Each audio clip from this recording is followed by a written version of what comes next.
Assalamualaikum warahmatullahi wabarakatuh.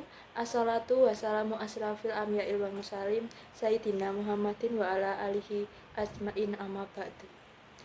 Yang pertama, marilah kita panjatkan puji syukur kehadirat Ilahi Robbi yang Maha Suci, yang telah senantiasa melimpahkan rahmat, hidayah, serta inayahnya sehingga kita diberi kesehatan dan kesejahteraan di masa pandemi COVID-19 ini. Tak lupa salawat serta salam kita haturkan kepada junjungan Nabi Muhammad SAW. Semoga kita mendapat syafaatnya di yaumul kiamat nanti. Amin. Saudara-saudara yang berbahagia, dalam kesempatan ini saya akan menyampaikan sedikit ulasan tentang riya dan bagaimana mengatasi riya. Riya adalah suatu penyakit hati yang tidak asing lagi kita dengar. Riya termasuk jenis penyakit yang sangat berbahaya karena bersifat lembut karena masuk dalam hati, tapi berdampak luar biasa. Dampak luar biasa karena bila suatu amalan dijangkiti penyakit riya, maka amalan itu tidak akan diterima oleh Allah dan perlakuannya mendapat ancaman keras dari Allah. Oleh karena itu, Rasulullah sangat khawatir bila penyakit ini menimpa umatnya. Dan Rasulullah bersabda,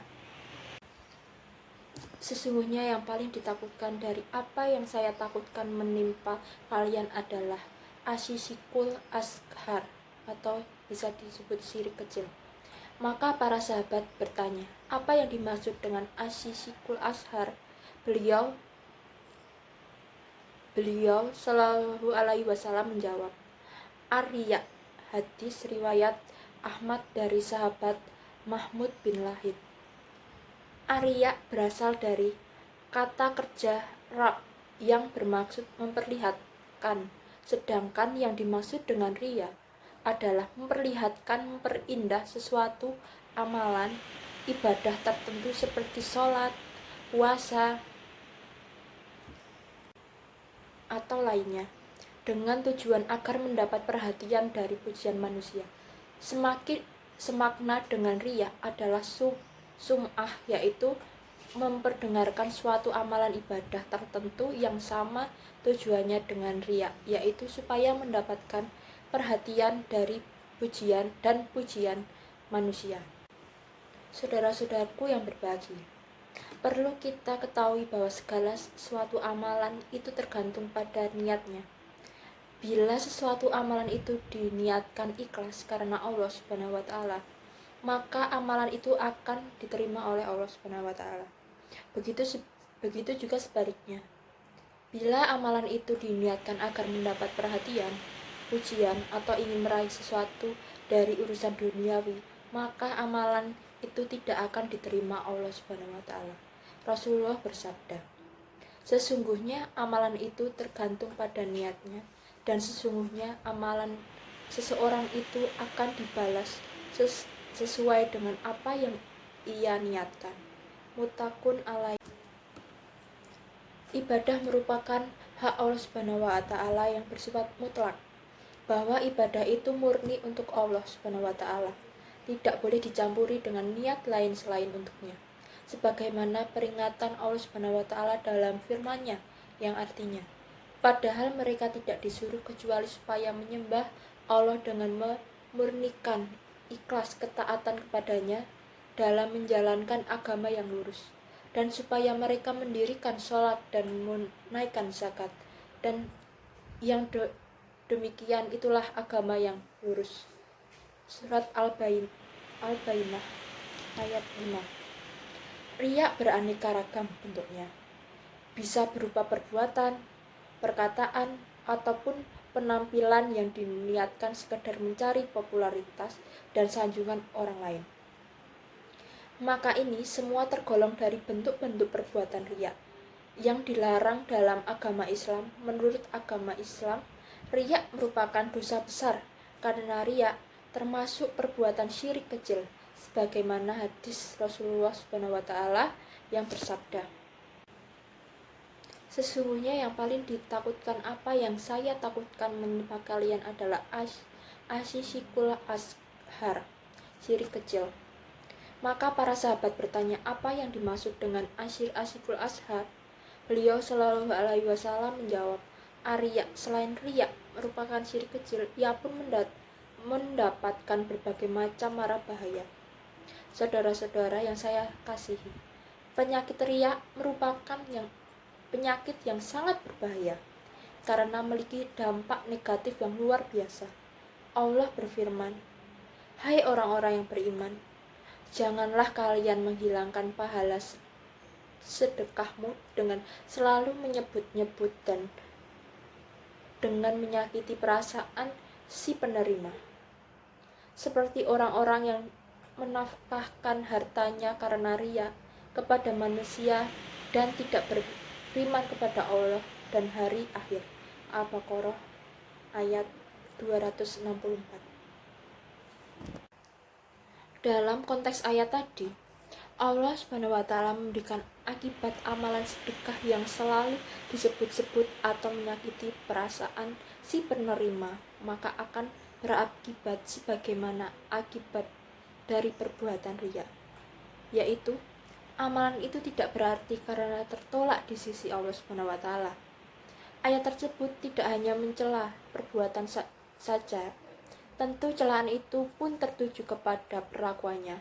Rasulullah menjelaskan bahwa ancaman bagi orang yang berbuat riya, yaitu Allah Subhanahu wa Ta'ala akan meninggalkan sebagaimana hadis yang diriwayatkan oleh Al-Imam Muslim dari sahabat Abu Hurairah radhiyallahu anhu bahwasanya Rasulullah bersabda, barang siapa yang mengerjakan suatu amalan dengan mencampurkan kesyirikan bersamaku, niscaya aku tinggalkan dia dan amalan kesyirikan itu. Perlu kita ketahui bahwa riya yang dapat membatalkan sebuah amalan, riya itu menjadi alasan dasar suatu tindakan, dan jika riya itu muncul secara tiba-tiba, tanpa disangka dan tidak terus-menerus, maka hal ini tidak membatalkan sebuah amalan. Menurut sumber lain, riya juga berasal dari kata ru'yah, penglihatan, sebagaimana sum'ah berasal dari kata sam'u, yaitu pendengaran. Dari sekedar makna bahasa ini bisa dipahami bahwa riya adalah ingin diperhatikan atau dilihat orang lain. Dan para ulama mendefinisikan riya adalah menginginkan kedudukan dan posisi di hati manusia dengan memperlihatkan bagaimana kebaikan kepada mereka.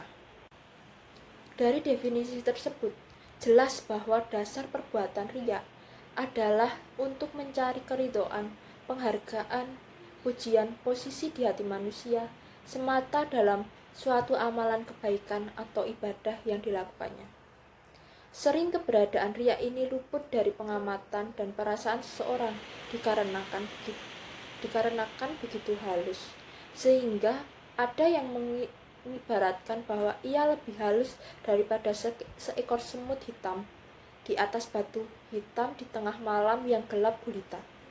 Padahal keberadaan riya dalam suatu amalan amatlah berbahaya, dikarenakan ia dapat menghapus pahala dari amalan tersebut. Karena itu, ia disebut juga dengan syirik yang tersembunyi, sebagaimana hadis Rasulullah yang diriwayatkan dari Abu Sa'id Al-Khuiri berkata, Rasulullah pernah menemui kami dan kami sedang membincangkan tentang Al-Masih Dajjal. Maka beliau bersabda, maukah kalian aku beritahu tentang apa yang aku takutkan terhadap kalian daripada Al-Masih Dajjal? Kami menjawab, tentu wahai Rasulullah. Beliau berkata, syirik yang tersembunyi, yaitu orang yang melakukan sholat kemudian membaguskan sholatnya tak kalah dilihat oleh orang lain. Hadis riwayat Ibnu Majah dan Baihaqi. Dalam Al-Quran surat Al-Ma'un ayat 4-6 juga disebut bahwa sifat riya sangatlah tidak disukai Allah Subhanahu wa Ta'ala. Alladzina hum an sholatihim sahun alladzihum yura'un. Maka celakalah bagi orang yang sholat, yaitu orang-orang yang lalai dari sholatnya, orang-orang yang berbuat riya. Riya ini bisa muncul di dalam diri seorang pada saat setelah atau sebelum suatu ibadah selesai dilakukan. Imam Ghazali mengatakan bahwa apabila di dalam diri seseorang yaitu selesai melakukan suatu ibadah, muncul kebahagiaan tanpa keinginan memperlihatkan kepada orang lain, maka hal ini tidaklah merusak amalannya karena ibadah yang dilakukan tersebut telah selesai dan keikhlasannya terdapat, ibadah itu pun sudah selesai dan tidaklah ia menjadi rusak dengan sesuatu yang terjadi setelah, apalagi apabila ia tidak bersusah payah untuk memperlihatkan atau membicarakannya. Saudara-saudaraku yang berbahagia, ada beberapa cara untuk menghindari sifat riya, antara lain yaitu: yang pertama, mengetahui dan memahami keagungan Allah Subhanahu wa Ta'ala yang memiliki nama-nama dan sifat-sifat yang tinggi dan sempurna. Yang kedua, selalu mengingat akan kematian. Yang ketiga, banyak berdoa dan merasa takut dan perbuatan riya. Yang terakhir, teruslah memperbanyak mengerjakan amalan saleh. Menurut Imam Ghazali, kiat untuk menghilangkan sifat riya yaitu menghilangkan sebab-sebab riya, seperti kenikmatan terhadap pujian orang lain, menghindari pahitnya ejekan dan antusias dengan apa-apa yang ada pada manusia. Sebagaimana hadis Rasulullah dari Abu Musa berkata, pernah datang seseorang laki-laki kepada Rasulullah dan mengatakan, "Wahai Rasulullah, bagaimana pendapatmu tentang orang yang berperang dengan gagah berani, orang yang berperang karena fanatisme, dan orang yang berperang karena riya? Maka mana yang termasuk di jalan Allah?"